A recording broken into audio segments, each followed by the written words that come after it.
In this video demonstration, I'm going to show you how to make this beautiful, sparkly Merry Christmas card with that traditional Merry Christmas. This has almost to me a real Victorian feel to it, but it's modernised with that beautiful stylised holly and the fantastic iced snow that we've got on there, crystal snow, which just reflects the light so beautifully. And you can see that the Merry Christmas is actually floating, and when you look in and the light changes, you'll see you've got a beautiful embossed background behind there.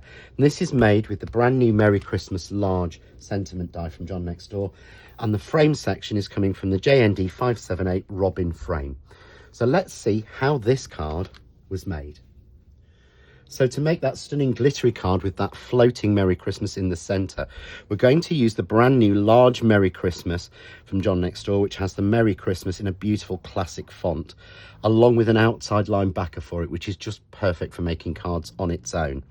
And the frame section from this is going to come from JND578, the Robin frame. And for this, we're not going to use the Robin, although the Robin is a beautiful die on his own and can be used in combination with this or on its own. But here we're going to use just the frame, and we're just using the frame maker. We're not using the inserts on this. So to start with this, we're going to start with making our frame piece. And to start, I've cut myself a piece of coconut white here to 5 by 5 inches. And I'm simply going to take the die that has those beautiful holly corners in there, and this just cuts in, so it doesn't cut the center circle out. There's a separate die for you to cut the center circle out, and to do that, just take a long piece of tape, pick up your center, place it into position, and then place it evenly on your piece of card. And if you're using your magic mat, you're matching it to the dotted lines so that you get a perfect 1/4 of an inch all the way around. And all we need to do is to run that through our die machine and cut it. And I want to do that to show you how this works and how we actually add the green piece onto this behind to get it nice and even. So all I'm going to do is run that through once, and that will cut me the circle from the center, which you can use for another project. The circle's beautiful if you just emboss it and pop your robin on there. But of course we then get our perfect cut out holly, and you get the 3 pieces of holly, which have sort of the 2 pieces to each leaf, and then the 3 berries. So we're just going to take those out nice and simply like that. And obviously what I want to do is to match up and put green behind, and I don't want to be messing about with scraps of card or anything like that. So the best way to do that is to use a solid piece and cut the circle out. Now there are 2 ways that you can do this, and I'm going to show you what I seem to think is the easiest way to me. So I've taken a piece of green from our summer greens pack, and this has been cut down to 3 3/4 by 3 3/4, and this is so that this will not peep out of the front. And then all we're going to do is to take some spray glue and spray glue the back of our card face down and pop our green on. That way we make sure that nothing is showing through on the front. We've got that perfect hole there, and just make sure that you do get all of your bits out before you spray glue it on. I'm terrible for doing that. But to get that central green circle out, again, you could leave that as it is and would be beautiful. Just, oh, I like that with a robin propping on there. I haven't tried that one. Take the die and click it back in. So take the circle die and click it back in to the slot, and then you simply run that again through your die cutting machine,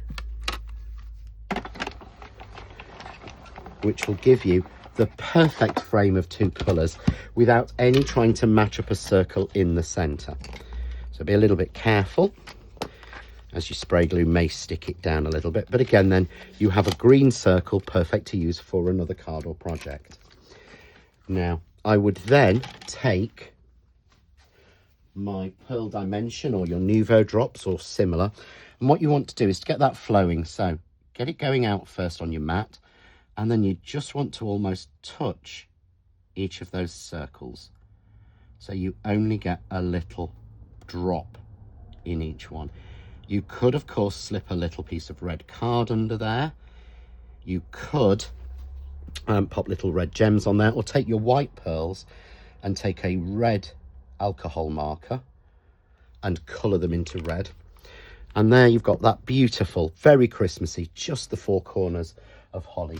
Now to take that a little bit further, I've added, so I've got one here already done. I've added some of our beautiful iced snow onto here, or crystal snow.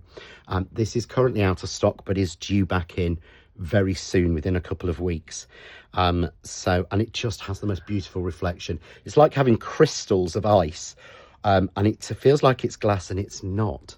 It's actually made from recycled plastic, so it's completely safe to touch.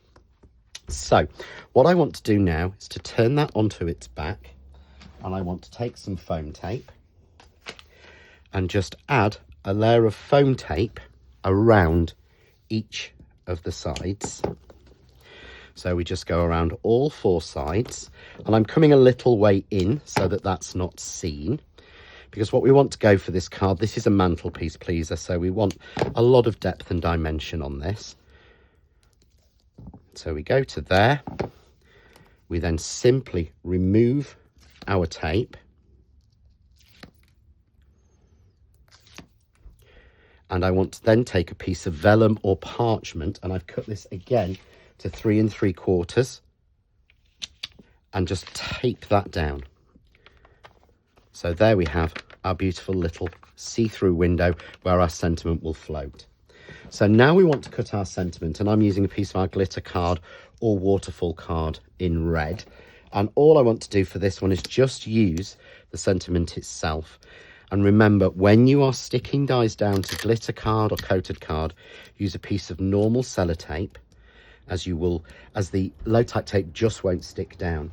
And to cut this and make sure you get a really clean, crisp finish, what you want to do is to take your die cutting machine and add a metal shim underneath. So base plate, 5mm plate, metal shim, die and card, 3mm plate on top, and then you simply want to run that through. It will be a little bit harder to run through and take a little bit longer, but having that metal shim will just finish off the actual cutting of that card and make it easy for a delicate die like that to come out really simply.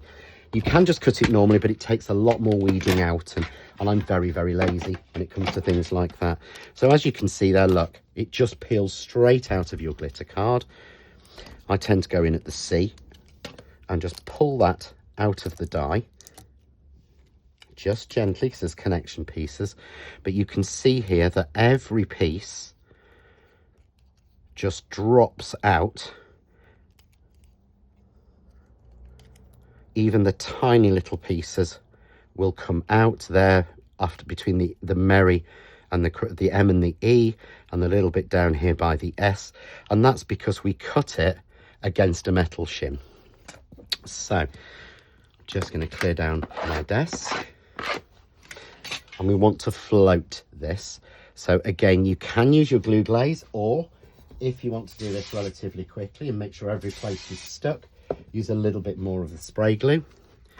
Bring our piece in, and I'm going to have my Merry Christmas literally, and he fits almost as if he was designed to fit. So we've got our Merry Christmas there floating beautifully on our window. So we want to turn him over again. And again, I'm just going to add another layer of foam tape so that we can see that he is floating. So going all the way around with one, and I just use it's a 10mm depth and a 10mm width, should I say, and a 10mm width and a 2mm depth. I should edit that, but we both know I won't. And all I'm going to do then is to simply pop this onto a card blank. And I've got a card blank here that I've made, and this is just a 6x6, and I've done the beautiful pinecone 3D embossing folder on there, so we've got a little bit of texture, and matted and layered it with a little bit of green I've used and the red, and we're simply going to pop that onto the center of our card, so you can just roughly see through that you've got something behind, but you've got that beautiful shake and shimmer and a very classic traditional Merry Christmas card. For more ideas, hints, tips and inspiration, why not visit the Crafting with John Next Door and Crafts 2 group on Facebook, or join us on John Next Door Official on Facebook.